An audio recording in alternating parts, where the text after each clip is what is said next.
sharing that insight. Thank you. Now we move on. Hundreds of trekkers were stranded near the eastern face of Mount Everest in Tibet. They have been guided to safety now after a severe blizzard hit the region. Rescuers, including Tibetan firefighters, mobilized quickly to assist the trekkers as unusually heavy snow and rain plummeted the Himalayas. As of Sunday, 350 trekkers had reached Kudang township, while contact was made with more than 200 others still trapped. Footage released by the Tibet Firefighting Department showed teams guiding trekkers through knee-deep snow and strong winds, conditions which are unusual for October. Local villagers and rescue teams worked to clear snow blocking access to the area, ensuring continued evacuation. Authorities suspended ticket sales and entry to the entire Everest scenic area from Saturday. Rescuers continue to bring the remaining trekkers to safety, with efforts planned in stages due to the intense weather and high altitude conditions. Now we stay in Asia. Malaysian Prime Minister Anwar Ibrahim and Pakistani Prime Minister Shehbaz Sharif held a bilateral meeting in Putrajaya, Malaysia. The two leaders discussed bilateral discussions and also talked about the situation in Gaza, expressing hope that US President Donald Trump's 20-point peace plan will bear fruitful results.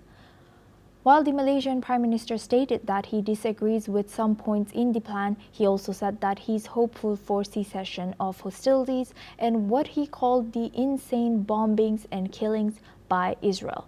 Let's listen to what the leaders have said after the meeting. We jointly, of course, look favorably at the 20-point peace initiative by President Donald Trump. Although Malaysia do express some concerns, but at least on the point of cessation of hostilities, stop the insane bombings and killings by the Zionist Israeli regime on Gaza in particular. Today I want to make it publicly known that Pakistan wants to join hands with Malaysia, not only to benefit from your experience, but have joint ventures, mutually beneficial projects. Now we move on and we stay in Asia. Iran has announced that it will not immediately resume nuclear talks with European countries following the reimposition of sanctions.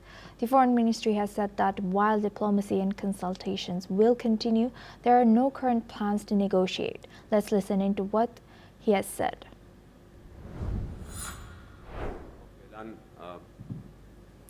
برنامه‌ای برای مذاکره نداریم. در این مرحله ما متمرکز هستیم بر بررسی آثار و تبعات ناشی از اقدام سه کشور اروپایی و آمریکا. Now this comes after Britain, France and Germany reinstated sanctions on Iran last month, triggering a snapback of UN sanctions. Western nations led by the US and Israel accuse Iran of pursuing nuclear weapons, a claim Tehran denies, insisting its nuclear program is for peaceful purposes. Iran has also warned that renewed sanctions could end its cooperation with the International Atomic Energy Agency, raising concerns over monitoring of its nuclear activities.